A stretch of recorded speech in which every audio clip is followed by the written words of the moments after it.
Good morning friends, ನಿಮ್ಮ ಪುನೀತ್ ಕನ್ನಡಿಗ ಮಾತಾಡ್ತಿರುವ ನಮಸ್ಕಾರಗಳು. ಇವತ್ತು ನನ್ನ ಬೈಕ್ದು ABS ಪ್ಲೇಟ್ ಡ್ಯಾಮೇಜ್ ಆಗಿತ್ತು. ಅದಕ್ಕೆ ಹೀರೋ ಶೋರೂಮ್ ಬಂದಿದ್ದೆ. ನಮ್ಮ ಹೀರೋ ಶೋರೂಮ್ನ ಪವನ್ ಅಂತ ಇದ್ದಾರೆ, ಅವರ ಮೀಟ್ ಮಾಡಬೇಕಾಗಿತ್ತು. ಅವ್ರ ಚೇಂಬರ್ ಹತ್ರ ಹೋಗಿದೆ ಮೀಟ್ ಮಾಡೋ ಅಂತ. ಆ ಚೇಂಬರ್ ಹತ್ರ ಇರಲಿಲ್ಲ.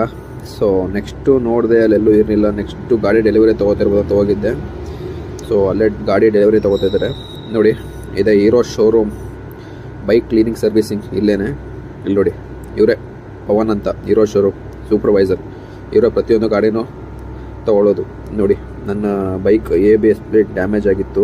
ಸೊ ABS ಸೆನ್ಸರ್ನ ಉಲ್ಟಾ ಮಾಡಿ ಓಡಿಸ್ತಾ ಇದೆ. 3 ಮಂತ್ ಆಗಿತ್ತು, ಇವಾಗ ಬಂದಿದೆ ನೋಡಿ.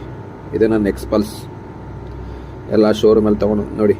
ಇವಾಗ ನನ್ನ ಬೈಕ್ ಬ್ಯಾಕ್ ಟೈರ್ ರಿಮೂವ್ ಮಾಡ್ತಾ ಇದ್ದಾರೆ. ABS ಪ್ಲೇಟ್ ಡ್ಯಾಮೇಜ್ ಆಗಿತ್ತು, ರಿಮೂವ್ ಮಾಡ್ತಾ ಇದ್ದಾರೆ. ಟೈರ್ ರಿಮೂವ್ ಮಾಡಿದ್ರು, ಪ್ರಾಪರಾಗಿ ರಿಮೂವ್ ಮಾಡಬೇಕು. ಎಲ್ಲಿ ಟೈರ್ ರಿಮೂವ್ ಮಾಡೋಕೆ ಅವರೇ ರಿಮೂವ್ ಮಾಡಬೇಕು. ಹೋಗಿ ಪಂಚರ್ ಆಯ್ತು ಅಂದ್ಬಿಟ್ಟು ಎಲ್ಲೆಲ್ಲೋ ರಿಮೂವ್ ಮಾಡಿದ್ರೆ ABS ಪ್ಲೇಟ್ ಡ್ಯಾಮೇಜ್ ಆಗಿ ಇದೇ ಥರನೇ ಆಗೋದು. ನಾನು ಎಲ್ಲೋ ಒಂದು ಸರಿ ಪಂಚರ್ ಹಾಕ್ಸಿದ್ದೆ, ಅವರು ABS ಪ್ಲೇಟ್ ಡ್ಯಾಮೇಜ್ ಮಾಡಿದ್ರು ನೋಡಿ. 3 ಮಂತಿಂದ ವೆಯ್ಟ್ ಮಾಡಿದೆ. 3 ಮಂತ್ ಆದಮೇಲೆ ABS ಪ್ಲೇಟ್ ಬಂದಿದೆ ನೋಡಿ. ಯಾವ ಥರ ಆಗಿದೆ ಪರಿಸ್ಥಿತಿ ನಮ್ದು, ಯಾವ ಥರ ಅಂತ.